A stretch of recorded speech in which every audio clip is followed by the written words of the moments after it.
Bueno, buenas noches para todos. Quiero darle las gracias a Carlos Eduardo, a Alejandra, quienes están al frente del Instituto de Biblia.com, por haberse unido también con nosotros de la Uniminuto, de la Universidad Minuto de Dios en Bogotá, en la Facultad de Estudios Bíblicos, Pastorales y de Espiritualidad, para tener en esta noche juntos una experiencia de la palabra de Dios. Quiero agradecerles a todos ustedes que están en este momento conectados a través de estos medios por haber abierto el espacio, por regalar un poco de tiempo para estar juntos en esta comunidad de fe, de oración y sobre todo de estudio de la palabra de Dios.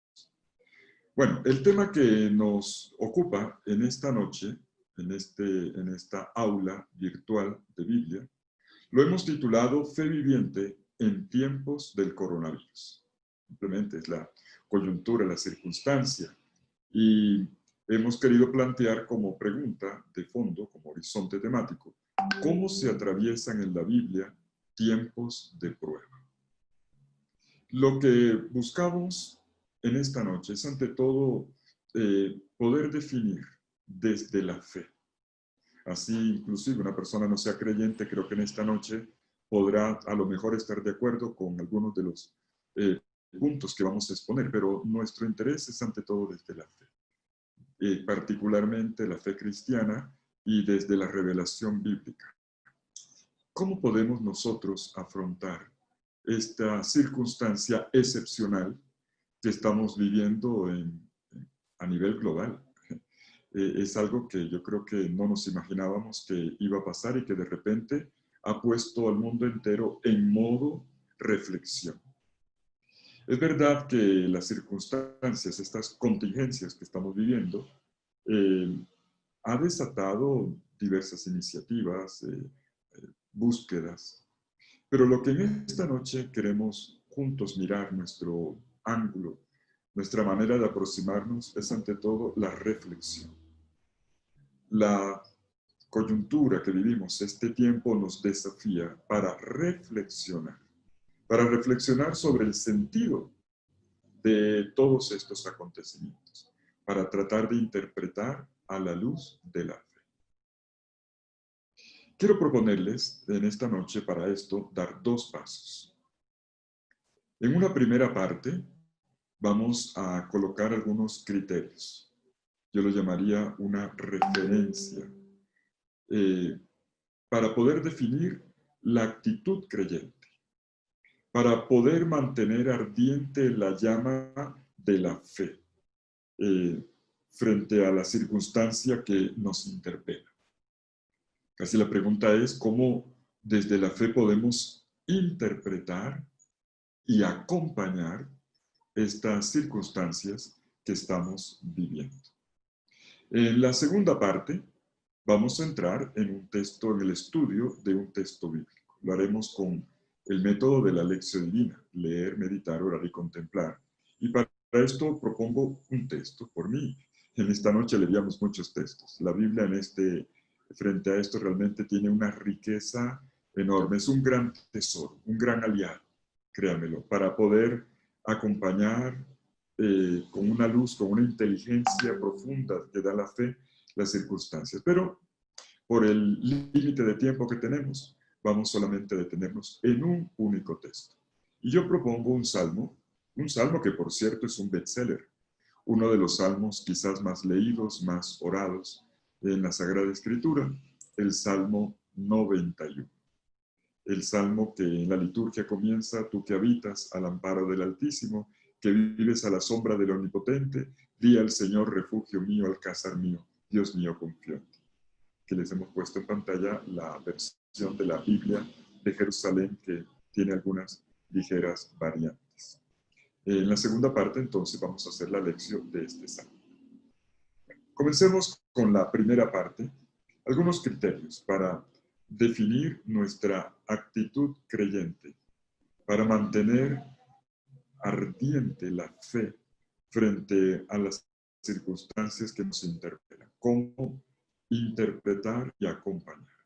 Yo quisiera responder a esto en esta primera parte con 3 premisas, 3 indicaciones. Las 3 son de carácter bíblico. Comenzaré por una primera premisa de carácter terminológico. En esto la Biblia ayuda mucho, la diferencia terminológica. Segundo, la imagen de Dios. ¿Cómo está presente Dios, según la Biblia, frente a las circunstancias difíciles? Y 3, la pregunta, la gran pregunta. ¿Cómo ponernos a la escucha? ¿Qué podemos aprender de las circunstancias que estamos viviendo? Y este tercer punto es importante porque en la Biblia, el pueblo de Dios, el pueblo de la Biblia, es uno que aprende a leer la historia. Es uno que interpreta, que camina, que vive, que camina y entiende, que pregunta. Y ahí, en la historia misma, en el tejido mismo de los acontecimientos, encuentra una voz de Dios. Por eso el tercer punto de esta primera parte es cómo ponernos a la escucha. Cómo ponernos a la escucha de la voz de Dios en estas circunstancias. ¿Qué nos podrá estar diciendo Dios a ti y a mí en estas circunstancias que estamos viviendo? Comencemos en esta primera parte, entonces, con la primera premisa. Llamémoslo una diferenciación terminológica. Quiero decir con esto, y esta es la primera premisa, una cosa es el hecho y otra cosa la manera como se afronta. Esto es muy bíblico. Una cosa es el hecho y otra la actitud que yo tomo, la manera como yo reacciono frente a las cosas que pasan. Parece elemental, pero no lo es. De hecho, la manera como uno la afronta puede ser inferior a las circunstancias o puede sobrevalorar las circunstancias. Y podemos perdernos en un mar de reacciones positivas, negativas o de indiferencia. En la Biblia hay 2 términos, vámonos a una diferenciación terminológica. En la Biblia hay 2 términos, uno positivo y uno negativo, frente a la reacción en circunstancias difíciles, sobre todo circunstancias amenazantes. Es la diferencia entre los términos temor y miedo. Atención, no es lo mismo el significado de estos términos en el mundo de la psicología, por ejemplo. La psicología cognitiva hoy nos da definiciones un poco más precisas frente a esto. Aquí nos estamos moviendo en el campo semántico de la Biblia. En la Biblia se utilizan 2 términos para indicar la reacción frente a circunstancias negativas, amenazantes, adversas. Temor y miedo. Temor es una reacción positiva. Miedo, es una reacción negativa. El temor es, yo diría, es lo que deberíamos tener en lo posible siempre frente a una adversidad. Deberíamos, ojalá, siempre tener temor. El temor nos pone alertas frente a una situación y nos permite ponderarla, captarla con seriedad, con profundidad, distinguiendo los riesgos, las oportunidades, dimensionando el espesor de las circunstancias. Y en consecuencia, el temor nos abre las puertas para descubrir la mejor manera de afrontar dicha situación. En la Biblia, temor no es lo mismo que miedo. Temor es ante todo una actitud de respeto. Eso es, de respeto, de reverencia, incluso de admiración. Podría decir también de sumisión y de obediencia, frente a la presencia de Dios en primer lugar. Cuando el pueblo de la Biblia o un personaje de la Biblia está delante de Dios, reconoce la grandeza de Él, se da cuenta delante de quién está y entonces se sobrecoge, casi que retrocede. Es una manera de dimensionar ante quién está. esto que es positivo. En primer lugar ocurre ante Dios, pero esto se aprende a hacer también ante otras circunstancias de la vida que aparecen como misteriosas, incomprensibles, frente a las cuales inicialmente no se sabe qué es lo que está ocurriendo. Entonces, por extensión, el término va luego abarcando otro tipo, otro abanico de circunstancias donde el hombre también retrocede, reflexiona, pondera y entonces se inclina frente a un misterio para descubrirlo, profundizarlo y reaccionar frente a él. El temor es una actitud de respeto, entonces. Respeto ante un otro o incluso ante la complejidad de una situación. Hay un texto del libro de los Proverbios que es bueno evocar con respecto a esto. Estamos en una clase, esto es una clase virtual, entonces es bueno tomar nota de esto. En el libro de los Proverbios, capítulo 1, versículo 7, se dice, el principio de la sabiduría es el temor de Dios. Repito, el principio de la sabiduría es el temor de Dios. Esta frase que está en el libro de los Proverbios es interesante cómo a lo largo de la historia ha sido colocada, extraída y colocada incluso en la fachada de edificios sacros, como una manera de decirle al orante, al peregrino, al visitante o al transeúnte, quien quiera que sea, mira delante de quién estás. Es decir, haz una toma de conciencia.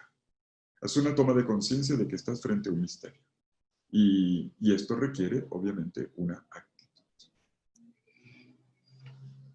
Frente a esto, es bueno que nos preguntemos, ¿deberíamos sentir temor en este periodo, en estas circunstancias que estamos viviendo? Hombre, según lo que acabo de decir, la respuesta es clara, sí. Sí, porque estamos frente a algo que no conseguimos dimensionar completamente. Porque estamos ante hechos que no son 100% explicables. Algunas cosas sí, pero otras se nos escapan. Y es ahí donde uno dice, bueno, a ver, vamos a retroceder un poco, vamos a mirar de lejos y vamos a dimensionar. De hecho, solo poco a poco, ustedes recordarán lo que ha pasado en los últimos 2, casi 3 meses. Solo poco a poco vamos entendiendo las proporciones, incluso la gravedad del asunto. Todos somos conscientes, porque los medios de comunicación nos han permitido asomarnos a esa realidad, como en principio las cosas se han tomado como, no a la ligera, pero por lo menos sin entender que estamos ante circunstancias que piden atención. ¿Cuál es la gravedad? ¿En qué nivel? Pues poco a poco, pero no nos hemos dado cuenta de una vez. Todo esto indica que estamos ante lo que puede ser en la Biblia un ejemplo de actitud de temor. La misma comunidad científica, desde el principio no es que lo haya tenido todo claro. Poco a poco la investigación avanza, un ensayo, un artículo, un hallazgo, las cosas poco a poco se van aclarando. Y la comunidad mundial lo ha venido asimilando de una forma excepcional. Ante circunstancias nuevas, reacciones de este tipo que nos llevan a tomar iniciativas que no habíamos pensado antes. Estamos reaccionando de una forma impresionante, de pronto un tanto extraña, quizás en algunos momentos emocionantes, donde se nos mezclan las emociones, incluso, me atrevo a decirlo, sorprendente. Y todo esto es lo que encaja en lo que en la Biblia llamamos temor. Es la actitud de respeto. Se entiende en primer lugar ante Dios, porque es el misterio, pero también frente a todo aquello que se nos escapa y que poco a poco se nos va aclarando, iluminando, y que gracias a esta actitud, que es el principio de la sabiduría, nosotros vamos aprendiendo a entender lo que, en la medida en que podemos, y también a reaccionar y acompañar las circunstancias. La otra actitud, la Biblia la llama miedo. Y aun cuando en la terminología a veces se intercambia lexicalmente los términos, no así desde el punto de vista ese marco y control. El miedo nos lleva a veces a gestos, perdonen que lo diga, insensatos. Y es un gran límite que tenemos que vencer. Hay una tesis doctoral de los años 90, comienzo de los años 90, defendida en el Pontificio Instituto Bíblico de Roma.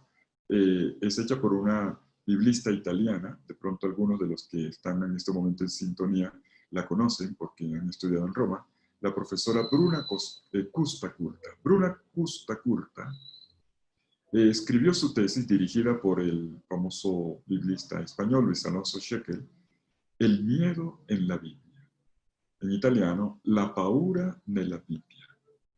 Y es interesante cómo ella, haciendo un estudio de campo semántico, es decir, la terminología, ponderando los términos, diferenciando, luego mirando las circunstancias, los personajes, las reacciones, ella va delineando lo que se entiende por miedo. Y ella es una de las que aclara también la diferencia entre temor y miedo. El miedo es un sentimiento que nos lleva a reaccionar, a desatar emociones frente a una adversidad y que en algunos casos nos puede inclusive hacer cometer errores. Todos sabemos muy bien, atención con esto, y esto ya lo sabemos un poco de los estudios más recientes, hablando ya de, entrando en diálogo con la psicología. Se dice que el que no tiene miedo es mejor que lo tenga, porque el que no tiene miedo ciertamente no pierde reflejos, no sabe cómo reaccionar. El miedo es un instinto que nos lleva a defendernos, a protegernos o inclusive también a acertar. Pero cuando el miedo, y esto es lo que la Biblia distingue, nos paraliza, nos lleva a perder el norte, nos confunde emocionalmente, esto es lo que la Biblia no quiere. Y entonces nos va a presentar, y va a ser el punto B que vamos a mirar enseguida, cuál es la imagen de Dios y cómo Dios es el Dios de la confianza, y frente a Él podemos abrir los ojos para reaccionar mejor sabiendo que estamos en unas manos seguras. El miedo es lo que hay que evitar. A veces, perdónenme que lo diga, pero también la prensa, no la prensa sana, hay una prensa muy, muy profesional, pero también una prensa sensacionalista, que infunde miedo. Dice las cosas incompletas o mal dichas, y claro, todos quedamos perdidos. En las mismas redes sociales, ¿cuántas cosas nos han llegado a ti y a mí en estos días que no son sanas? E incluso nos confunden, nos enredan, hasta inclusive falsas noticias, que generan pesadilla, llevan a perder el sueño, que nos alteran completamente las emociones. Es verdad, como dijo un escritor francés del siglo XVI, Montaigne, él dice que de lo que hay que tener miedo es de no tener miedo. Y eso es verdad. De lo que hay que tener miedo es de no tener miedo porque podríamos no reaccionar bien. Pero en ese sentido ya es más el temor. A propósito, los que les gusta la literatura, la tragedia griega, Sófocles, dice que para quien tiene miedo, todos son miedos, en plural. Para quien tiene miedo, todos son miedos. Y esto lo aclara más adelante un escritor latino, Tito Livio. El miedo te hace ver las cosas peor de lo que son. Piénsalo. El miedo te hace ver las cosas peor de lo que son. Y no proporcionalmente. No de manera ponderada, justa, racional, sensata. Esta sensación casi continua de tensión nos lleva a reaccionar instintivamente, o mejor, a activar reacciones instintivas sobrevivencia, e incluso que a veces son irracionales. A veces aceptamos, pero otras veces no. Entonces, lo primero, dije que no estoy siguiendo una terminología propiamente del mundo de la psicología, no es mi campo, pero el de la Biblia sí. La Biblia. En la Biblia nos enseña, punto A de nuestra primera parte de nuestra lección, para tener una mejor reacción frente a esto, a diferenciar entre temor y miedo. El temor es positivo, el miedo es negativo. Ambos están en nosotros, pero tiene que ver sobre todo con la reacción. El temor nos lleva a tomar distancia y a descubrir delante de qué estamos y reaccionar correctamente, siempre con respeto. El temor es el respeto. El miedo es la parálisis, el descomponerse, el perder el norte, el confundirse, el alterarse emocionalmente. La Biblia para ambos casos tiene un camino. El temor es el punto de partida de la revelación, del descubrimiento de Dios y de lo que Dios quiere del hombre. Y también, como dice Proverbios 1:7, que ya cité, es el principio de la sabiduría, es inclusive el principio de la ciencia, porque nos permite luego descubrir, valorar y saber manejar de ahí en adelante las situaciones. El miedo, cuando nos descompone, nos hace daño, nos destruye también interiormente. Y para esto la Biblia también tiene una respuesta. Dios quiere ser tu apoyo. Dios quiere ser una luz en medio de la oscuridad, una fuerza en medio de la fragilidad. Y entonces, esto nos lleva al punto B. Primero, una diferenciación terminológica, temor, miedo. Segundo, ¿qué imagen de Dios? Atención, ¿qué imagen de Dios hay en la Biblia? Y que aparece sobre todo con frecuencia, sea en la Biblia como también hoy en los creyentes, en las circunstancias excepcionales, sobre todo de calamidad. En esto, a ver, yo quiero invitarte a que pongas mucha atención con esto. Porque una cosa es la imagen de Dios como tú te lo quieras imaginar. Y otra cosa es la imagen de Dios revelada en la historia de un pueblo. En la historia del pueblo de Israel y del pueblo cristiano, Antiguo y Nuevo Testamento. La Biblia es el libro de una revelación y por lo tanto de un conocimiento de Dios, de un Dios que se da a conocer Él a lo largo de la historia. Él se da a conocer y también nos da a conocer nuestro misterio. Frente al misterio de Dios entendemos quiénes somos nosotros como personas, quiénes somos los seres humanos, los hombres. ¿Y cómo aparece Dios en la historia del pueblo? El pueblo de Israel pasó por muchas calamidades, muchas, una tras otra. La historia de Israel es una historia de dificultades superadas. Por eso la Biblia es una maravilla. Es una historia de dificultades superadas una detrás de otras. De maldiciones que se vuelven bendiciones. De tragedias que se vuelven oportunidades. La Biblia es la historia de una continua reconstrucción. Hoy dicen resiliencia. De una continua recuperación. Y por eso es una historia de salvación. Por eso mismo. En el Nuevo Testamento para nosotros tiene un nombre propio, es Jesús, quien en la cruz vence la muerte. Y esta cruz es una cruz pascual, muerte que se vuelve vida. Y esto es lo que se vuelve luego querigma, lo que predica Pablo, lo que viven los primeros cristianos, lo que anuncian por todos lados. Y detrás de todo esto, una imagen de Dios. Una imagen de Dios que, atención, con dos puntos que quiero subrayar. Dios no es un Dios, como se llamó en los siglos XVII y XVIII, ex machina. Un Dios que tiene unos hilitos con los cuales controla la humanidad y entonces Dios lo sabe todo y efectivamente lo sabe y Dios lo puede todo y efectivamente lo puede y Dios, pero puede llevar al equívoco de que Dios tiene el control y Dios causa. Dios que causa terremotos, Dios que manda pestes, de Dios que manda sufrimientos para que la gente sufra y aprenda. Y esa no es la imagen del Dios de la Biblia. Dios no se reveló así. Dios no es un Dios que causa males. Nunca, nunca. Dios es un Dios creador, es un Dios de la vida, un Dios salvador, por lo que acabo de decir.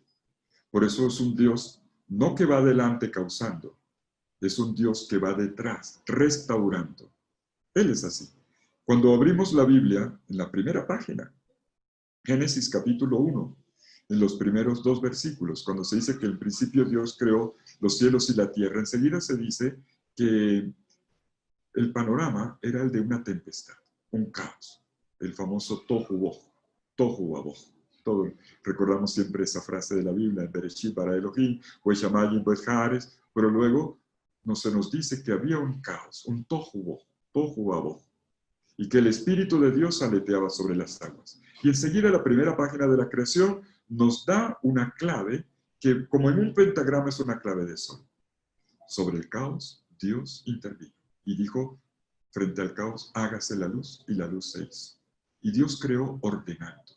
Y esto es un principio bíblico que se mantiene en el libro del Génesis, ya no solo sobre la naturaleza, sobre el cosmos, el universo, sino sobre la historia humana, la historia de Adán y Eva, la historia de Abraham, la historia de los patriarcas, la historia de las primeras familias. Dios va ordenando. En una historia familiar, Dios ordena. En una historia hecha de calamidades, la primera pareja peca, los primeros 2 hermanos, uno mata al otro, y luego la cuestión se va complicando. Y Dios no es uno que causa, es uno que, frente a una realidad, interviene y salva. Esta es la imagen del Dios de la Biblia. No es un Dios que causa, es un Dios que salva. Y el segundo elemento para recordar en esta revelación, siempre, teología bíblica, Dios no es un tapahuecos. Dios no es un tapahuecos. Dios no puede resolver ningún problema de la historia como un mago con un palito mágico que resuelve cosas. Dios no lo puede hacer sin nuestra participación. Si no hay criaturas que abriéndose a la acción divina, toman iniciativas y llevan a cabo la solución. El Dios tapahuecos no es el Dios de la fe. No es el Dios, al menos no es el de la fe bíblica. No es el Dios de la fe bíblica. Dios actúa siempre con la mediación del ser humano. Dios máquina, Dios tapahuecos, no. Dios no nos libera de, sino que nos ayuda en, nos fortalece en, para que nosotros, movidos por Él y junto con Él, resolvamos. Eso es lo que hay un texto de un teólogo que murió en la Segunda Guerra Mundial, un mártir, Dietrich Bonhoeffer. Él, mientras estaba en el campo de concentración en Auschwitz, fue escribiendo cartas, fueron recopiladas, se llaman Cartas escritas desde la cárcel, una obra que les recomiendo, Resistencia y Rendición. Y es interesante cómo este hombre, que era un teólogo, por lo tanto, llamémosle, permítame la expresión, un teórico, pero que cuando está en la cárcel, cuando está confinado en un campo de concentración y siente los pasos de la muerte, y efectivamente murió en una cámara de gas, la realidad te aterriza la fe, te purifica la fe, te contrasta la fe. Una cosa es lo que tú y yo aprendemos en el catecismo, y otra cosa es cómo reaccionamos frente a una circunstancia difícil. Aprendemos cosas lindas sobre la muerte, pero cuando estoy frente a la muerte de un ser querido, ¿cómo la manejo? ¿Me descompongo y se me olvida todo lo que sé? Pues lo mismo le pasó a Dietrich Bonhoeffer. Este maravilloso teólogo, cuando él mismo pasó por la prueba, se planteó cuestiones muy serias. ¿Será que estoy creyendo mal? ¿Dónde está Dios? en el dolor. Dios está muy, a no le importa por qué permite que estas cosas sucedan. Y él escribe esto, se los comparto. Él dice esto: Dios no es un tapahuecos. Se ve que él ha leído la Biblia, ¿eh? Él tiene claro, ha captado muy bien el hilo de oro de la revelación. Dios no es un tapahuecos. Y agrega, Dios no debe ser reconocido solo en el límite de nuestras posibilidades, sino en el centro de la vida. Ojo con esa frase.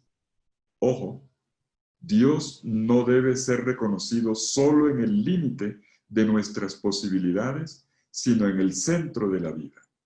Dios quiere ser reconocido en la vida, dice Bonhoeffer, y no solo en el morir. Dios reconocido en la vida y no solo en el morir. En la salud y en la fuerza y no solo en el sufrimiento. En el actuar y no solo en la lástima. Y termina este autor, Dietrich Bonhoeffer. La razón de todo esto está en la revelación del Dios de Jesucristo. Él es el centro de la vida. Él no ha venido a propósito para responder a cuestiones sin resolver. Entonces, esta es la segunda clave. Esta es la segunda clave que yo te pido que tomes nota y la pienses bien. ¿Cuál es la imagen de Dios? En estos días, si hablamos de fe viviente, sí, fe viviente, pero ¿cuál Dios? ¿Quién es Dios en medio de las circunstancias difíciles? No es el que causa, es el que libera, es el que salva. Y es aquel el que junto contigo y conmigo nos capacita para responder creadoramente, creativamente, porque Dios no actúa sin la mediación humana. Dios no actúa sin todo esto que tenemos de por medio, valiéndose de lo que Él mismo creó. Y esto me lleva entonces al punto C. Tercera clave. La primera fue una diferenciación terminológica. La segunda, si hablamos de una fe viviente, la pregunta es, ¿qué imagen de Dios? ¿Es el del Dios, la imagen del Dios revelado en la Biblia y en plenitud en Jesucristo? ¿O el Dios de los filósofos? ¿O el Dios de, qué sé yo, el que nos podemos inventar inclusive? ¿Quién es Dios? Hemos dado una pista. Pero esto me lleva entonces a la tercera pregunta. ¿Cómo ponernos, a ver, cómo podemos ponernos a la escucha? ¿Qué podría estarnos diciendo Dios a ti y a mí? ¿Qué puede estarle diciendo Dios al planeta Tierra en esta situación tan global con todo esto que está ocurriendo? Y en esto la Biblia es maestra, porque el pueblo de la Biblia siempre interpretó. La revelación fue captada en medio de los acontecimientos, aprendiendo a interpretar los hechos. Claro, con claves, de forma bien hecha, con criterios. Dios no nos dio la revelación, como en el caso, por ejemplo, del pueblo islámico, el Corán, donde Mahoma recibe unos mensajes directos a través del arcángel San Gabriel y que están recogidas en las 24 suras del Corán. Revelación directa en unas cuantas noches. El Dios de la Biblia habla en la historia. Habla en la historia. Que alguna vez lo haga a través de sueños, a través de la boca de un profeta. Todo eso es parte del asunto, pero siempre interpretando historia. Entonces, esto me lleva a una advertencia. Para poder entender mejor cómo nos habla Dios, cómo interpretar los hechos, tenemos definitivamente que reaccionar frente a lecturas apocalipticistas. Cuidado con eso, porque Dios no habla así. Lecturas apocalipticistas. Me refiero al tipo de lectura fundamentalista, que piensan que con una locución directa, o peor todavía, una lectura de pasajes bíblicos mal hecha, descontextualizada, nos hace más mal que bien.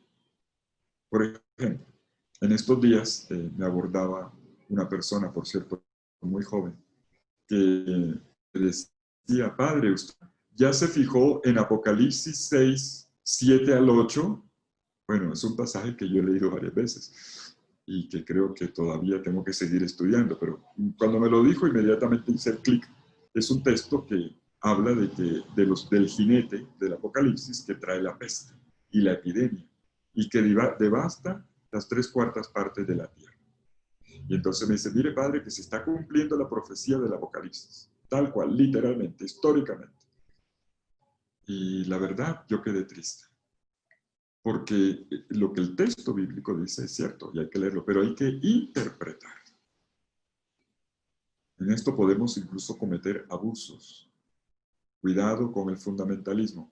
Y esto, lectura del Apocalipsis, es apocalipticista, porque está viendo lo negativo. Olvida que al comienzo de este mismo capítulo, contexto, en el versículo 2 del capítulo 6 del Apocalipsis, el primer jinete que aparece lleva un caballo blanco, y este llamado el vencedor. La primera palabra de Dios no fue el mal, fue el bien, fue la victoria, y ese caballo blanco representa a Dios. Y este jinete además se va a llamar luego palabra de Dios, y lleva un arma, y es vencedor. Entonces, la Biblia nos da criterios, y yo no puedo extraer frases como la de Apocalipsis 6, 7, 8, y para decir Dios está diciendo que, atención, el mundo se va a acabar porque esta es la epidemia que va a devastar. Yo más bien diría, el Apocalipsis enseña que frente a circunstancias negativas como la epidemia, Dios tiene la última palabra y la última palabra es positiva. Dios es vencedor. Esa es otra manera de leer la Biblia. Entonces, a ver, ¿qué podría estarnos diciendo Dios en estas circunstancias? Podríamos escucharnos unos a otros, no lo vamos a hacer esta noche. Yo los invito a que lo dialoguen después, no lo vamos a hacer aquí. Pero yo por mi parte me atrevería, y adherido a lo que leo en la Escritura, yo creo que podría estarnos diciendo dos cosas que siempre ha dicho, dos cosas que atraviesan la revelación bíblica que el pueblo de Dios escuchó con frecuencia, se dio cuenta frente a las circunstancias difíciles. Una, Dios puede estarnos diciendo: toma conciencia de tu fragilidad. Fragilidad. Toma conciencia de tus límites. Mira la fragilidad de la existencia humana. Yo me pregunto a veces, ¿no será que en el planeta Tierra nos hemos vuelto muy soberbios? Muy soberbios frente a Dios e inclusive irrespetuosos del ser humano y del valor de la vida. ¿No será que hemos caído en una cierta embriaguez que nos la ha dado la técnica? Porque hemos tenido un desarrollo tecnológico impresionante. La técnica y la tecnología, no solamente de estos medios como el que estamos ahora, bendito Dios, qué gran regalo, sino también inclusive la manipulación de los genes, de el poder llegar a ser de las madres. Es una maravilla todos los pasos que hemos dado. Pero de repente, ¿no será que nos estamos creyendo dioses? Y entonces le damos la espalda a Dios, como si pudiéramos nosotros tener en mano la estructura del ser, perdiendo la visión de las cosas. ¿Quiénes somos nosotros? La conciencia de nuestros límites y saber que en medio de todo somos frágiles, que somos grandes, sí, pero que somos frágiles. El Salmo 8 nos presenta un orante que reacciona de una manera genial. El Salmo 8 es el salmo de un orante que no puede dormir y que probablemente está en el campo, vive en el campo. En el campo, en aquellos tiempos, estamos en el Medio Oriente, en el que no existían estas luces de neón y por lo tanto se podía ver las estrellas. Sale en medio de la noche en el campo de su casita Y de repente se siente sobrecogido cuando ve la cúpula celestial llena de luces estrellada. Todo lleno de estrellas. Y él siente una partícula microscópica frente a la grandeza del universo y reacciona con un grito que es genial. ¿Qué es el hombre para que te acuerdes de él? El ser humano para que de él te ocupes. ¿Quién soy yo frente a esta maravilla? Creo que la pregunta es importante. ¿Quién soy yo? Podemos olvidarnos que somos una partícula microscópica, frágil, limitada, y esa pequeñez es también nuestra grandeza. Esa es nuestra grandeza, y es también el poder que Dios le ha dado al ser humano desde su pequeñez. Es una fragilidad fortalecida en las manos de Dios.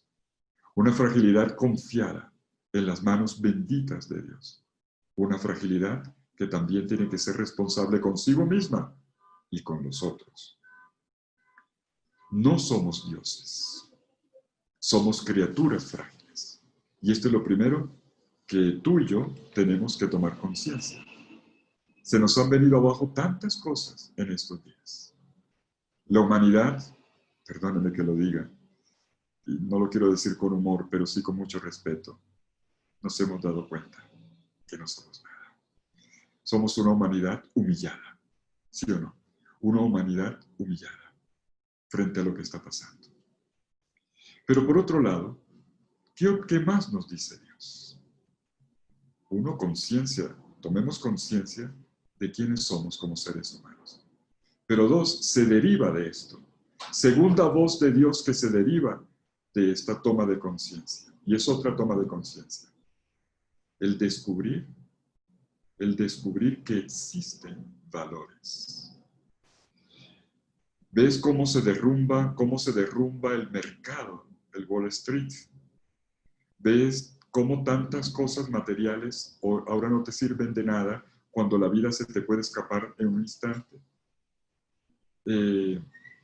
Por eso, la pregunta es, ¿qué es lo que realmente cuenta?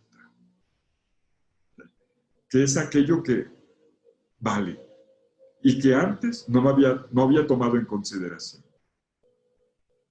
Cosas tan simples como, por ejemplo, al vernos ahora guardando cuarentena, encerrados, darme cuenta que hay una persona con la que vivo y a la que no le he dedicado tiempo. Descubro valores. Esto es muy de la Biblia, muy de la Biblia. Cómo circunstancias excepcionales nos llevan a descubrir valores excepcionales. ¿Sí o no?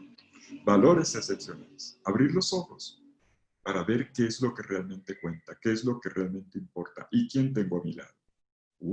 Esto es de mucho valor. En la Biblia tenemos historias, una detrás de otra. Pero les recuerdo una, el desierto. Cuando el pueblo de Dios, siendo liberado de Egipto y llevado a la tierra prometida, pasa por la escuela del desierto. Algunos inclusive han visto la correlación entre el camino del desierto y lo que estamos viviendo estos días, los 40 días del desierto, los 40 días de la cuaresma, y algunos han querido ver una relación. Lo de Israel no era propiamente una cuarentena, no hay una relación directa en ese sentido, pero sí hay algo que sí es en común. El desierto se convirtió en espacio de aprendizaje, de escuela. Deuteronomio capítulo 8, se lo recomiendo, Deuteronomio capítulo 8, todo el capítulo, que además Jesús cita en el diálogo, en la discusión, en la confrontación con Satanás, en su propio desierto, en los 40 días que termina con las tentaciones, donde dice no solo de pan vive el hombre, sino de toda palabra que sale de la boca de Dios. Esto que Jesús cita está en Deuteronomio 8:3. En el desierto el pueblo aprendió a vivir sin nada. ¿Qué hay en el desierto? No hay cultivos, no hay ganados, no hay sitios de recreación, no hay shopping, nada. Y el pueblo que aprendió a descubrirse a sí mismo como pueblo. Aprendió a descubrir que el gran valor que tiene es la vida. Y donde faltaba todo, aprendió a tenerlo todo. Esto es lo importante. Cómo circunstancias excepcionales se vuelven escuela, y escuela de valores, y de escala de valores, que es lo que realmente importa. Por eso hablamos de escala de valores. En estos días, también en medio de la masa de información de las redes, en medio de tanta basura, también ha habido joyas. Joyas que van apareciendo y que uno va depurando. Gente que va diciendo, mira, he descubierto esto, mira qué interesante que ahora estamos haciendo esto. Ah, interesante, ahí vale la pena tomar nota. Gente que inclusive dice, ve, ¿por qué no nos habíamos fijado en esto antes? Entonces, tenemos dos caras de la moneda. Por un lado, ¿qué escuchamos nosotros? Dos caras de la moneda. Por un lado, el límite, la fragilidad. En estos días, incluso la ciencia ha tenido que agachar la cabeza y decir tenemos que esperar, no lo entendemos todo. Su ayuda es grande y sigue siendo grande. Gracias a la misma ciencia, también hoy podemos recuperarnos y podemos ofrecer a la gente tender la mano, gracias a la ciencia. Pero también ha aprendido a agachar la cabeza. Una ayuda grandísima, pero limitada. Pero por otro lado, vemos cómo se afirman valores. Al centro tiene que estar el hombre, tiene que estar la vida. En estos días descubrimos, antes de que se me pase recordarlo, la dedicación de los médicos. En España, por ejemplo, por las noches están aplaudiendo, en lugar de sonar calderos, están más bien haciendo aplausos por las ventanas para reconocer la valentía y también la generosidad del personal de la salud que expone su vida para cuidar a tantos enfermos. Bravo. De repente dice, no le hemos hecho un homenaje. Bendito sea Dios. Una circunstancia lleva a descubrir cosas grandes y a valorarlas. Nos damos cuenta que tenemos recursos con los que no contábamos antes, lo vamos viendo. Gracias a Dios, podemos decir, incluso en las pestes antiguamente, había que esperar la muerte y ya, y algún cuidado paliativo. No, hoy hay medicina, y aun cuando no lo sabemos todo, ha habido avances. ¿Cuál es el riesgo que podemos cometer cuando el miedo, cuando el temor deja de ser temor y respeto y se vuelve miedo incontrolable? El error de precipitarnos, de opinar anticipadamente y de colocar etiquetas, de expresarnos mal, de hacer ruido en los medios de comunicación en lugar de ayudar, pero sobre todo el de no ser conscientes de lo más importante, qué es lo que realmente vale en la vida. Y frente a esto, perder la serenidad para tomar decisiones, opciones precisas, maduras, porque recordemos, el principio de la sabiduría es el temor de Dios, no el miedo. El principio de la sabiduría es el temor. Y sobre todo, ¿qué nos está diciendo Dios? El gran valor es la vida. ¿Por qué tenemos miedo? Porque podemos perder la vida. Tú y yo en cualquier momento. En esta circunstancia o en otra. Salvaguardar el gran valor de la vida. Desde la concepción hasta la muerte. Desde aquellos que están expuestos a lo largo de la vida también en situaciones de marginalidad. Eso es lo que hay que entender. No podemos seguir siendo arrogantes ni obtusos. No podemos quedarnos como en aquella circunstancia de Sodoma y Gomorra donde el aviso llegaba y la gente seguía como si nada. Ni tampoco como en los tiempos de Noé donde la gente seguía como si nada. Tenemos que aprender el temor de Dios que nos lleva a escuchar. A escuchar quiénes somos nosotros, reconociendo nuestra fragilidad y a escuchar lo nuevo que está saliendo en medio de todas estas relaciones, tantos valores humanos, pero sobre todo la centralidad del valor de la vida. Estamos ante un chance. Podemos ir ahora de nuevo al desierto para aprender en una circunstancia adversa dónde está Dios, qué es lo esencial, y recuperar, como aprendió el pueblo en el desierto, el valor de la fraternidad, de la solidaridad, de forma sensata, inteligente. Repito, no la soberbia, sino la inteligencia que nos da el saber quiénes somos y la inteligencia del amor. Detalles muy concretos, seamos aterrizados. Por ejemplo, saber que en circunstancias como esta, si es verdad que la fraternidad es estar al lado del otro, ahora entendemos que fraternidad no es ponerme físicamente al lado al otro, sino también tomar distancia para no contagiar a un abuelo o a una persona mayor.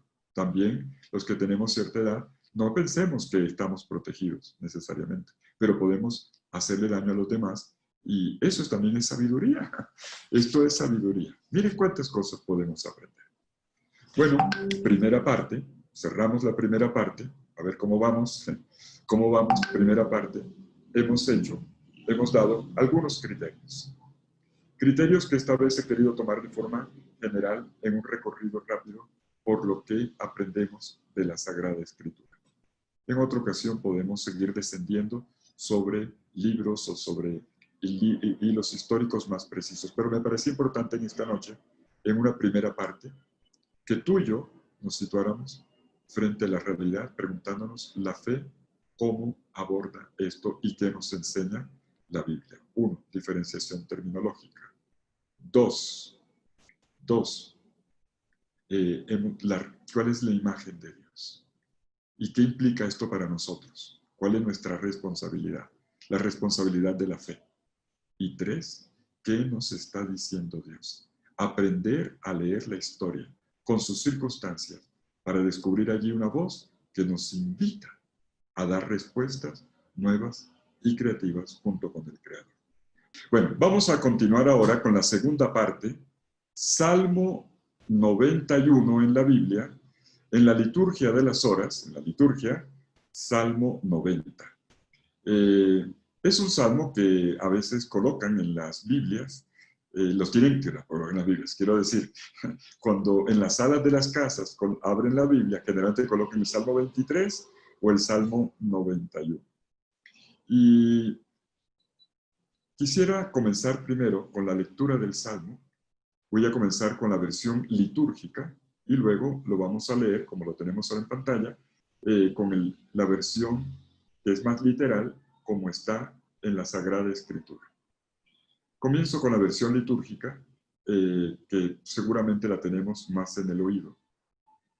Tú que habitas al amparo del Altísimo, que vives a la sombra del Omnipotente, di al Señor, refugio mío, cázar mío, Dios mío, confío en ti.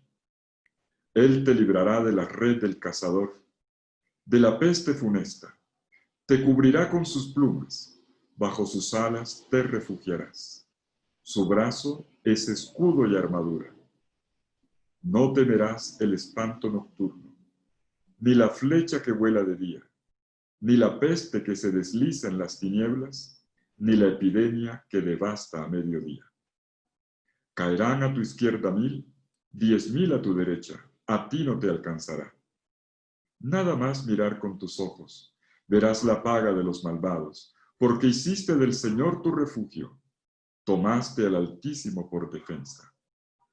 No se te acercará la desgracia, ni la plaga llegará hasta tu tienda, porque sus ángeles ha dado órdenes para que te guarden en tus caminos.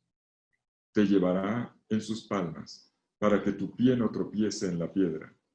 Caminarás sobre áspides y víboras, pisotearás leones y dragones.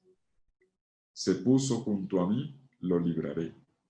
Lo protegeré porque conoce mi nombre. Me invocará y lo escucharé. Con él estaré en la tribulación. Lo defenderé, lo glorificaré, lo saciaré de largos días y le haré ver mi salvación. Gloria al Padre, al Hijo y al Espíritu Santo, como era en el principio, ahora y siempre, por los siglos de los siglos. Amén. Bueno, vamos a leer el Salmo por segunda vez. Cuando uno hace la lección divina, una sola vez no es suficiente. La primera vez uno se entera. En la segunda vez, el texto, el salmo, el texto bíblico comienza a saber. Ya uno ve las imágenes, siente la fuerza de los términos, descubre el itinerario que hay en el texto. Vamos a leerlo de nuevo, como está en la Biblia. Y esta vez lo vamos a seguir tal como está en la pantalla, la versión más literal. El que habita al amparo del león y mora a la sombra de El Shaddai, diga a Yahvé, refugio mío, refugio, baluarte mío, Dios mío, en quien confío. Pues Él te libra de la red del cazador, de la peste funesta. Con sus plumas te protege, bajo sus alas hallas refugio. Escudo y armadura es su fidelidad. No temerás el terror de la noche, ni la saeta que vuela de día, ni la peste que avanza en tinieblas, ni el azote que devasta a mediodía. Aunque caigan 1000 a tu lado y 10,000 a tu derecha, a ti no te alcanzará. Basta con que fijes tu mirada, verás la paga de los malvados. Tú que dices, Yahvé es mi refugio, y tomas a Elión por defensa. El mal no te alcanzará, ni la plaga se acercará a tu tienda. Y él ordenará a sus ángeles que te guarden en todos tus caminos. Te llevarán ellos en sus manos, para que en piedra no tropiece tu pie. Pisotearás sobre el león y la víbora. Hollarás al leoncillo y al dragón. Puesto que me ama, lo salvaré. Lo protegeré, pues me reconoce. Me llamará y le responderé. Estaré a su lado en la desgracia. Lo salvaré y lo honraré. Lo saciaré de larga vida. Haré que vea mi salvación. Gloria al Padre, al Hijo y al Espíritu Santo, como era en el principio, ahora y siempre, por los siglos de los siglos. Amén.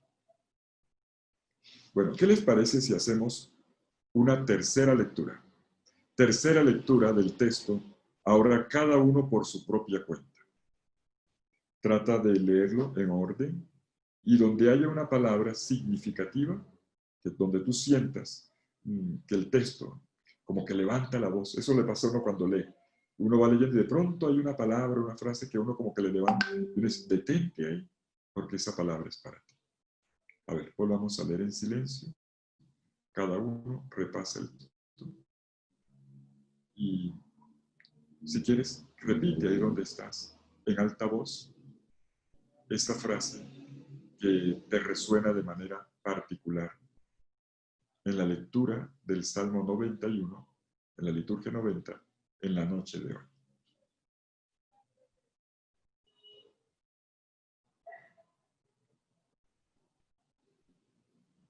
Muy bien.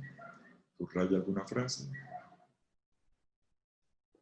Es la palabra de Dios ahora en tu timbre de voz. Bien. Les propongo ahora que pasemos a la meditación.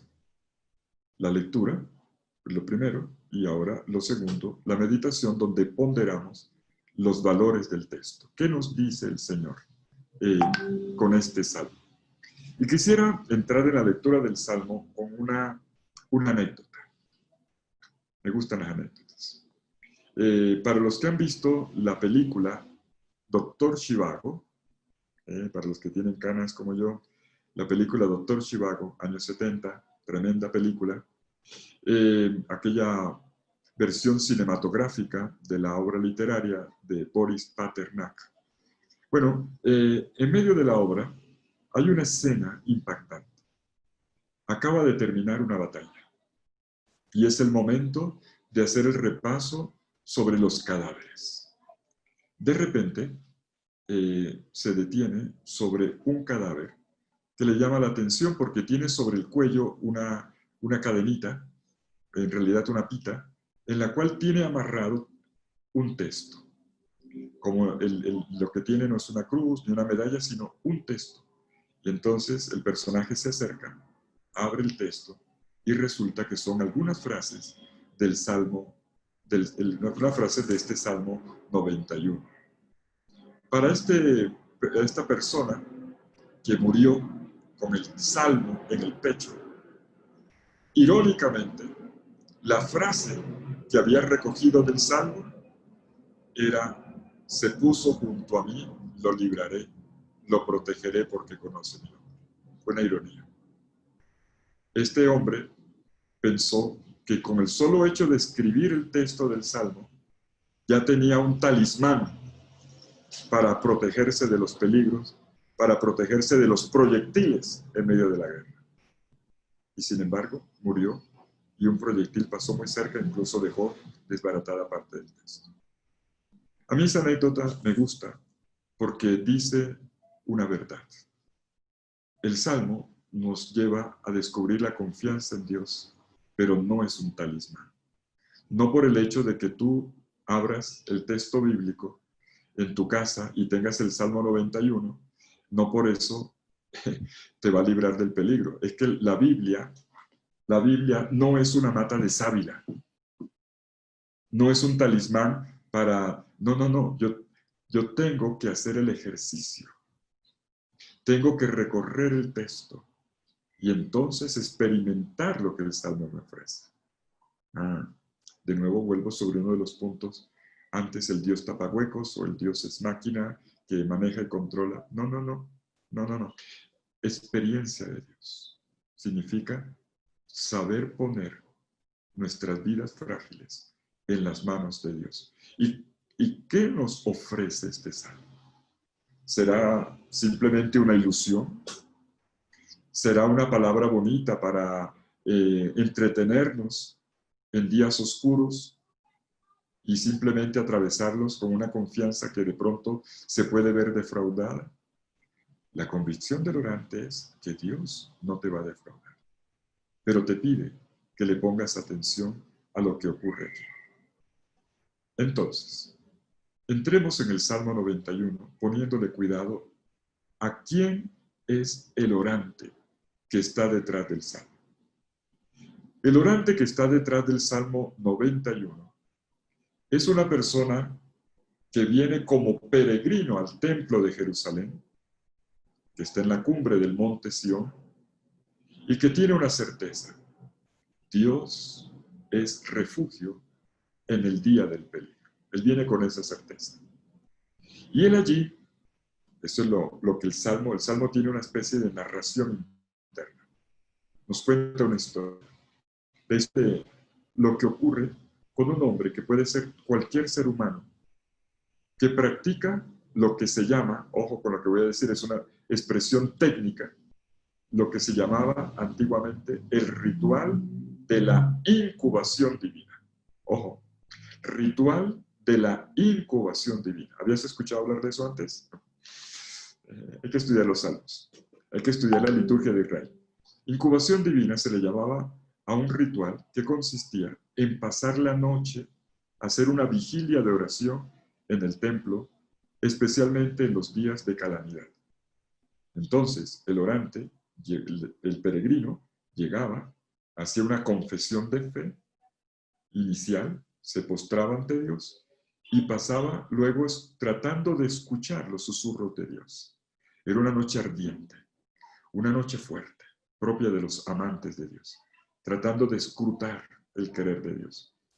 Y entonces, al amanecer, la incubación divina terminaba con el alba, con la aurora, cuando Dios le dirigía una palabra a través de un sacerdote. Era un oráculo sacerdotal. La conclusión de la noche era la palabra esperada, la voz esperada.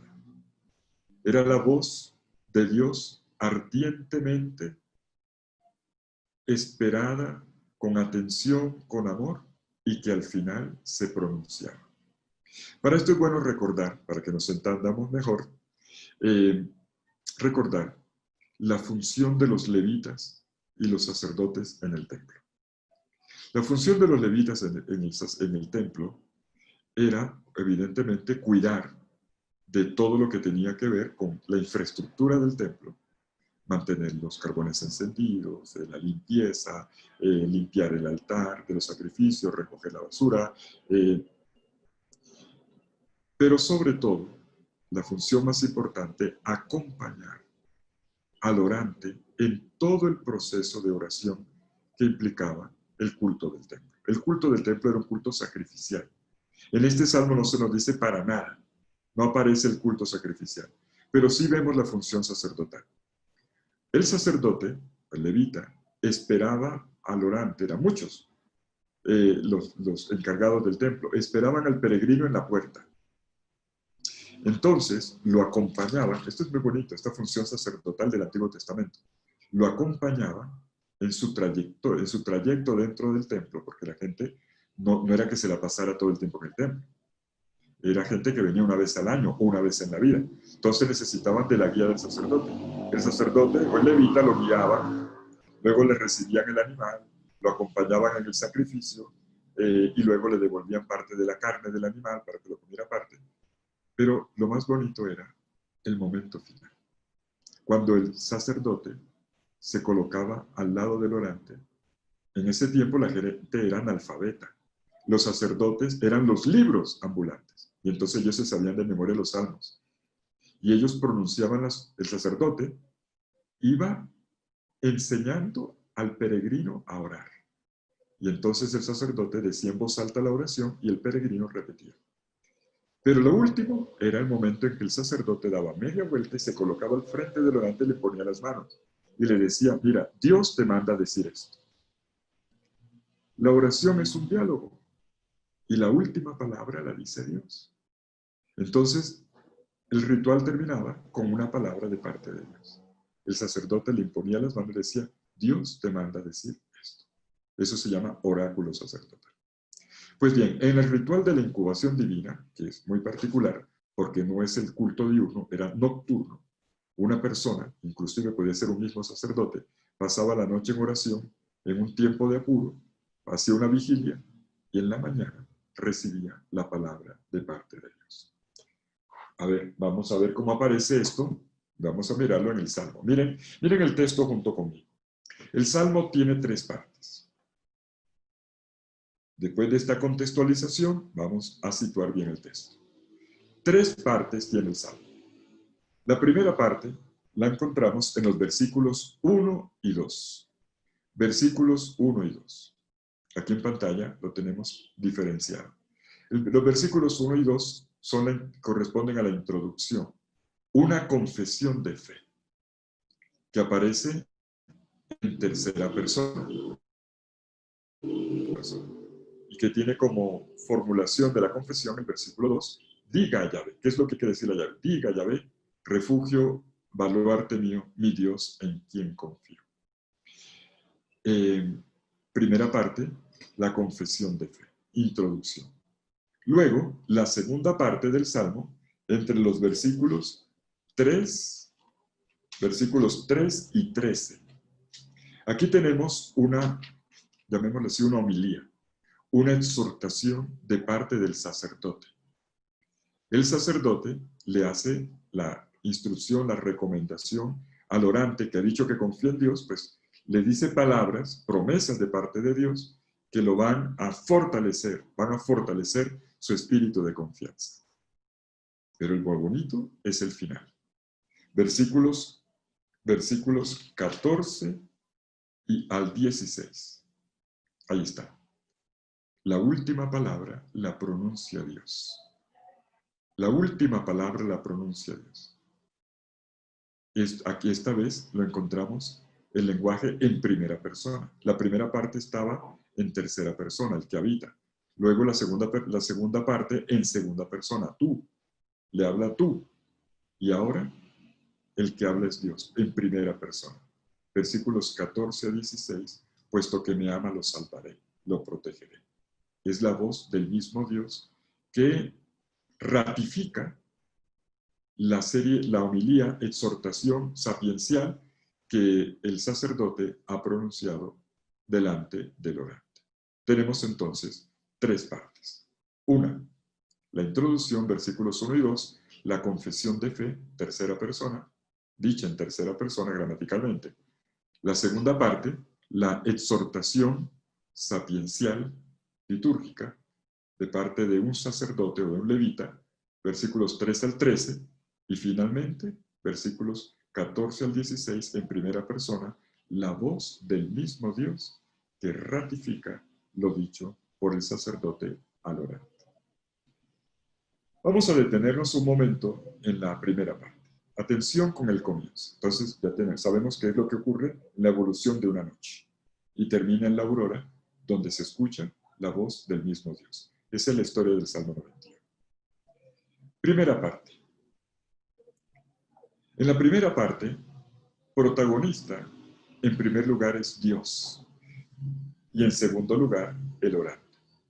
Como ocurre siempre, o casi siempre en los salmos. Aparecen en el escenario los dos protagonistas de la oración, Dios y el hombre. Dios proclamado con 4 nombres. Aquí va elaborando el nombre. Es la teología del nombre, el nombre de Dios que se va revelando, se va dando a conocer. 4 nombres de Dios. Y frente a esto, nosotros nos encontramos el orante, que confiesa la fe diciéndole 3 cosas a Dios. Los 4 nombres de Dios son Elión, Shaddai, Yahvé y Dios. Dios en hebreo es Elohim. Elión, Shaddai, Yahvé y Elohim. Traducción, Dios. La palabra, el primer nombre, el nombre Elión, se puede ver también el Yon. El nombre Elión significa altísimo. Es el nombre cósmico de Dios.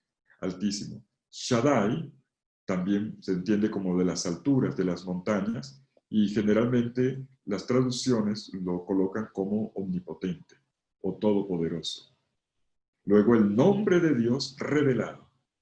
El nombre propio de Dios, el que Dios le dio a conocer a Moisés en el monte Sinaí, ante la llama, ante la zarza ardiente.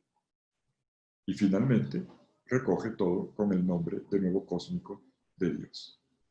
Tenemos entonces la proclamación del nombre de Dios con 4 nombres. El más importante es Yahvé, el nombre revelado. ¿Y cómo reacciona frente a esto el orante? El orante confiesa la fe. ¿Quién es este Dios? Elión, altísimo, este Dios de las montañas todopoderoso, este Dios que reveló su nombre como Eye Asher Eye, yo soy el que soy, yo soy aquel que está, a tu lado. El orante dice 3 cosas. 1, refugio. 2, baluarte. 3, en ti confío. Atención. 1, refugio mío. Tú eres aquel en el cual yo puedo venir y me puedo sentir cobijado. Con Dios nunca estoy a la intemperie. Dios es aquel que me cobija y por lo tanto me ofrece protección.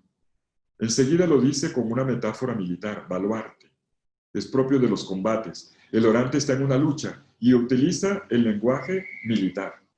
El baluarte es el lugar donde el ejército se puede retirar, protegerse en medio de la batalla, sobre todo cuando la va perdiendo, y desde allí, desde lo alto, en una roca fuerte, amurallada, un lugar seguro, un sitio seguro, una plaza fuerte, se puede salvar la vida e incluso defender o retomar el ataque. Baluarte. El Señor es mi baluarte, el sitio seguro en medio de la batalla. Pero la última expresión con la que termina la confesión de fe es la más importante. En hebreo se dice bataj, confiar, en quien confío.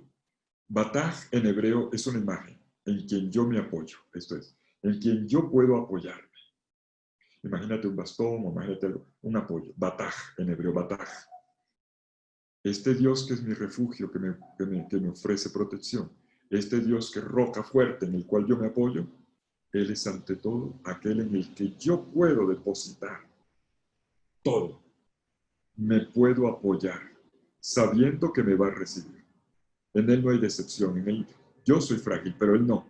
Y en Él yo me puedo apoyar. En hebreo, batar. Y en esta confesión de fe inicial, atención con la primera línea. Porque la primera línea, bueno, por aquí por mi lugar está pasando un avión, ya pasó.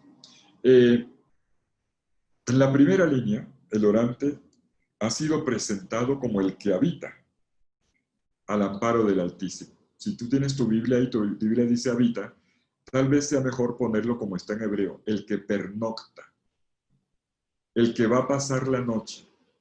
Vamos en el ritual de la incubación divina. El que va a pasar la noche, el que va a hacer una vigilia.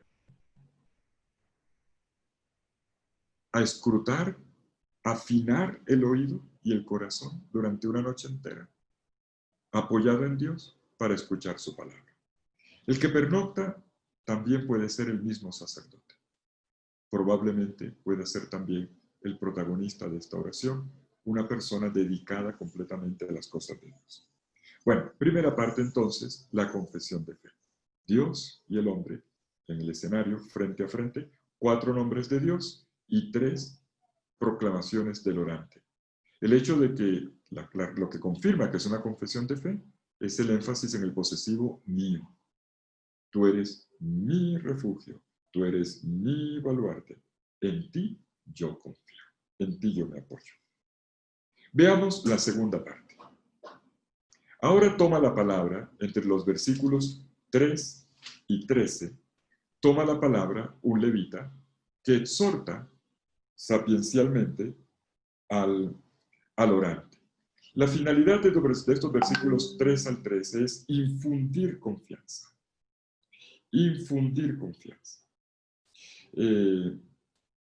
¿Para qué? Para poder sobrellevar las noches de la vida. Esta persona que está pasando la noche ante Dios sabe leer las noches de la vida y sabe que la noche es una travesía hacia la aurora, una noche de silencios que se convertirá en una voz, inclusive una noche de pesadilla, como vamos a ver enseguida, una noche de pesadilla que al final termina siendo una nueva visión, un nuevo sueño de la vida, un nuevo panorama que Dios ofrece. El Dios creador y salvador abrirá un nuevo horizonte para la existencia. Tenemos un texto, por cierto, muy pascual, muy de paso, de la oscuridad a la luz, del silencio a la voz, de la confusión, y aquí sí, del miedo. El temor es la confesión. Ahora ya el orante se encuentra no con un temor, sino con un miedo. Pero el sacerdote le va a ayudar a que lo convierta en temor. Es decir, que aprenda a reconocer una presencia fiel de Dios, como lo va a decir el versículo 4. Escudo y armadura es su fidelidad. Encontrar en este apoyo en Dios el recurso para afrontar, para superar, no paralizado, sino al contrario, movilizado y capacitado por Dios para afrontar los combates de la vida, ahora con una nueva arma, la fe. La fe fortalecida por la presencia de Dios, que ahora va a actuar también a través de él en la batalla y le va a dar la victoria.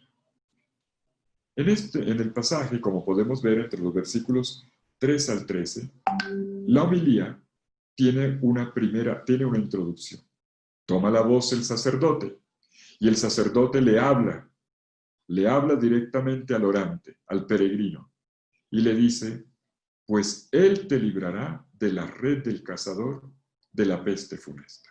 Ya podemos ver en qué circunstancia está. Una situación amenazante, un peligro que lo está encerrando o acorralando, es la imagen de la red del cazador, algo que lo va a hacer caer, o inclusive algo que no proviene de la mano humana, que es el cazador, sino incluso de circunstancias ambientales. Esto es la peste funesta. Da la mano de Dios pero también están los peligros que provienen de la naturaleza. Pero miren el versículo 4. Antes ya se había dicho que Dios era protección, que Dios era refugio. Y entonces la confianza se va a fortalecer en el versículo 4 con una imagen linda. Este orante que pasa la noche en la presencia de Dios se coloca delante del arca de la alianza. Ese es el versículo 4. ¿Por qué digo el arca de la alianza? Porque el versículo 4 dice plumas. El plumaje nos recuerda las alas de los ángeles, concretamente de los querubines. El arca de la alianza tenía encima, imagínense usted de la caja, tenía encima una tapa, y en la tapa caía el plumaje, así como están haciendo mis dedos ahora, el plumaje de dos querubines que representaban la presencia de Dios. Tenemos entonces alas extendidas. Y esto, alas extendidas, nos recuerda una imagen femenina. Nos recuerda una imagen femenina. La maternidad, como el ave que recoge, da calor y protección a sus polluelos. Alas. Dios, el Dios, te va a abrazar y te va a dar calor y protección como aquellas aves. Entonces, es una metáfora, una imagen muy linda. Alas maternas que dan calor, protección y te dan seguridad ante los desafíos de la vida. Pero hay algo más. Hay algo más. No solamente hay una invitación a una experiencia interior, sino también aquí hay una circunstancia exterior. Esto es lo que se llama en la Biblia el recurso o el derecho de asilo que aplicaba para una persona cuando era perseguida, con razón o sin razón. La persona corría al templo y si se agarraba de los cuernos del altar o se colocaba en la presencia de Dios, no podía ser capturada mientras estuviera ahí. Esta imagen del derecho de asilo de una persona que acudía al juez por excelencia, al rey por excelencia, frente a otros que lo ponían su vida en riesgo, es una imagen que vuelve aquí. Es una imagen interior, alas, como la Dios, y que te da calor y protección, pero por otro lado también es una imagen de defensa, evocando el derecho de asilo. Pero además, al recordar aquí los querubines y los ángeles, podemos recordar también que Dios en el desierto acompañó a su pueblo a través de un ángel y que lo llevó a su destino. Lo llevó hasta la tierra prometida. Dios no dejó solo a su pueblo en el camino. Dios lo acompañó. Dios hizo presencia. Y esta es la función del mensajero de Dios, que aquí se llama el ángel. Entonces tenemos una imagen rica, muy bonita, en este versículo 3, estos versículos 3 y 4 que vuelvo a leer. Pues Él te librará de la red del cazador, la mano humana amenazante, la peste funesta, las circunstancias ambientales de la naturaleza, también amenazante y destructora de la vida, pero enseguida la imagen del orante frente al arca de la alianza, en el templo, en la cual contempla las alas de los querubines. Con sus plumas te protege, bajo sus alas te hallas refugio, escudo y armadura, qué bonito esto, protección, de nuevo la imagen militar, escudo y armadura es su fidelidad. En hebreo, fidelidad es emet, fidelidad, certeza, solidez. Enseguida, el sacerdote va a desarrollar esto, entre los versículos 5 al 13. ¿Cómo es que Dios lleva a cabo esto contigo? Dios en hebreo es el Mashel, el refugio seguro y último. Dios es en hebreo tu Mashel. Él lo dice de una manera bonita. No temerás las pesadillas nocturnas. La noche, que puede ser el tiempo de la serenidad, puede ser el tiempo de las pesadillas. Cuando afloran los terrores, miedo. Cuando afloran los terrores que paralizan, que descomponen, que hacen derrumbar la vida y con todas sus seguridades.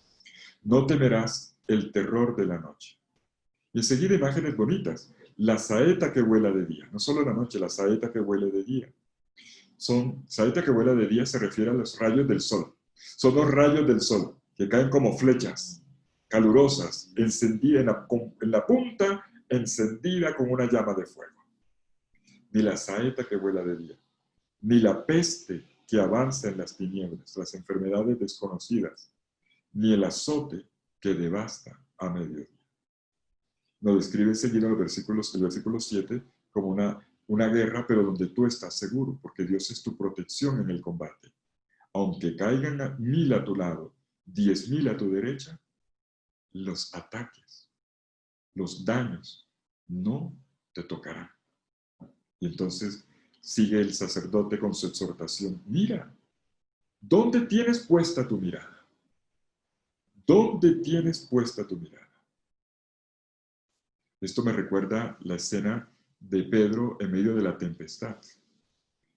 ¿Dónde tenía puesta Pedro la mirada? ¿En Jesús o en las olas? ¿Tengo puesta la mirada en el Señor que me ayuda a hacer la travesía? ¿O yo me quedo mirando este peligro, el otro? Pues claro, si yo me quedo mirando la altura de las olas, ciertamente me coge el miedo y me voy a hundir. Y por eso el Señor le decía a Pedro, ¿por qué tuviste miedo? Es casi para dónde estabas mirando. Pero aquí el versículo 6 sobre todo invita a reparar en algo que da certeza, la memoria bíblica. En las circunstancias, mira el pasado, mira lo que Dios siempre ha hecho en la historia. Dios siempre ha vencido y ha puesto la maldad y el mal en su sitio. Basta que fijes tu mirada, verás la paga de los malvados. Tú, en la confesión de fe, tú que has dicho, Yahvé es mi refugio y tomas al león por defensa. Ponte esto en la cabeza, le dice el orante. El mal no te alcanzará. Y miren la lista de las pesadillas nocturnas. Lo que cabe en el mal. ¿Qué cabe dentro de la palabra mal? La plaga. La plaga no entrará en tu casa. No entrará en tu tienda. ¿Por qué? Porque Él ordenará a sus ángeles que te guarden en todos tus caminos. Aquí está el Dios del desierto. El Dios que en el desierto nunca abandonó a su pueblo a pesar de todo. Nunca. No le faltó el agua, no le faltó la comida, no le faltó la protección frente a las serpientes, no le faltó la victoria frente a los enemigos. Él ordenará a sus ángeles que te guarden, que te cuiden en todos tus caminos, porque la vida es una travesía pascual. La vida es una travesía hacia la plenitud de la vida. Con Dios siempre estamos en Pascua. Dios es libertador y Dios es creador. Él ordenará a que guarden en tus caminos. Es más, te llevarán en sus manos para que en piedra no tropiece tu pie.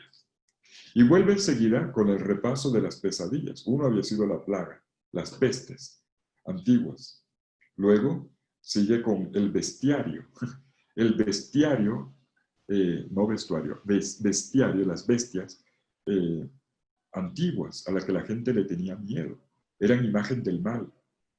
Tenemos entonces el león, la víbora del desierto que podía morder, el leoncillo e incluso un animal folclórico, mítico, el dragón.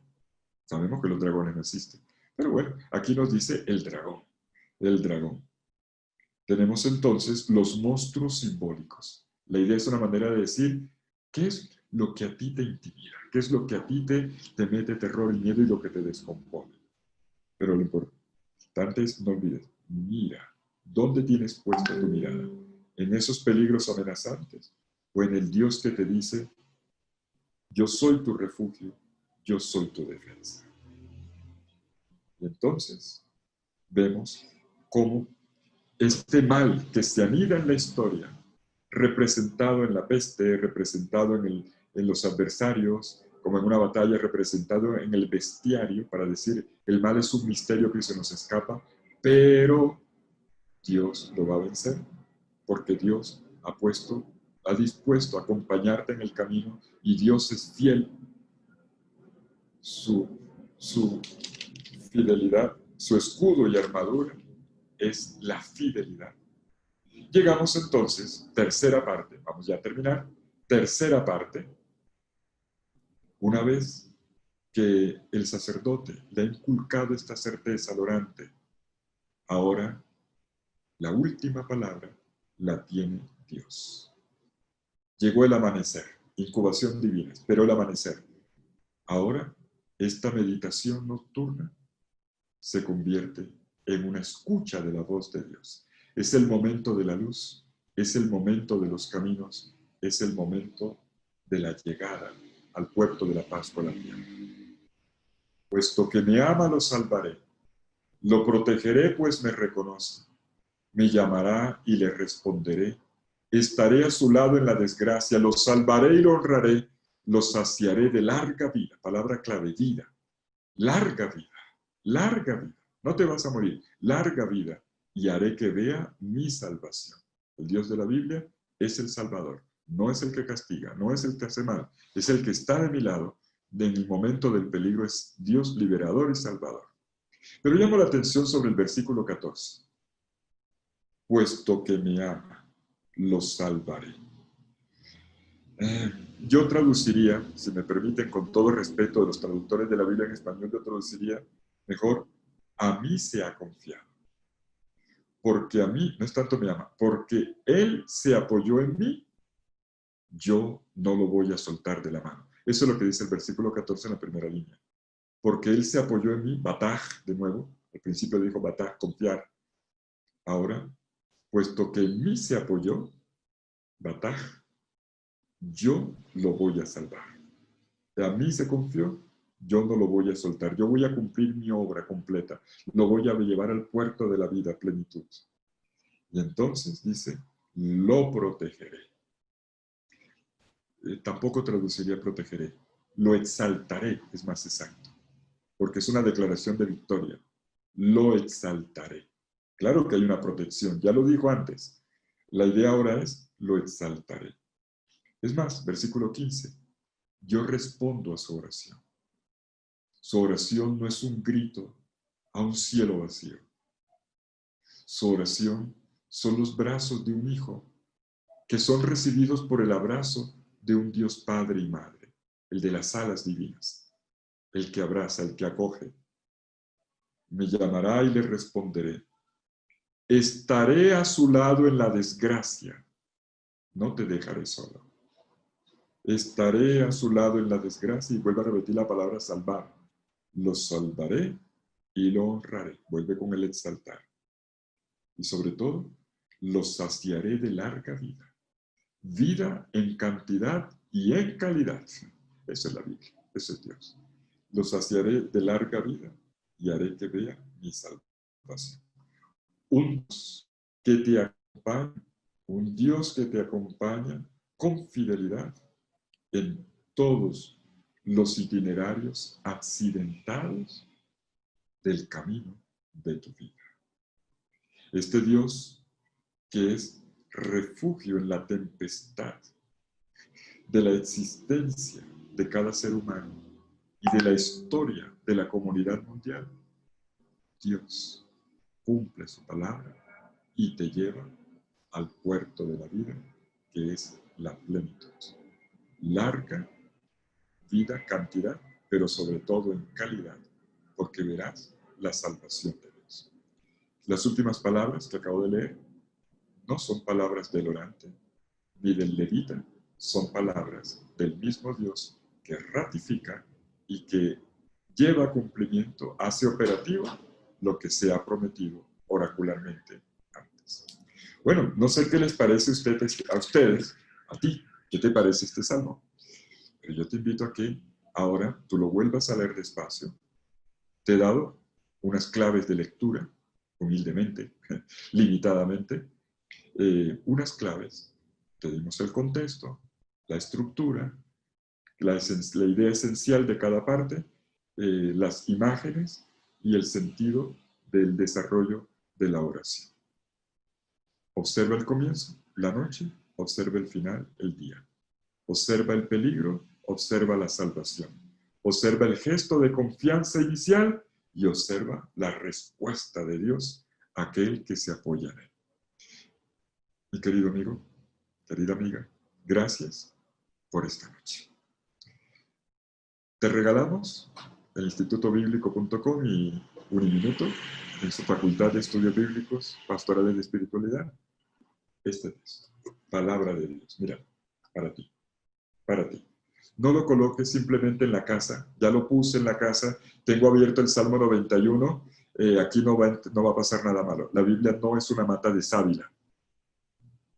La Biblia no es un talismán. Por eso conté la historia que me impresionaba del Dr. Zhivago.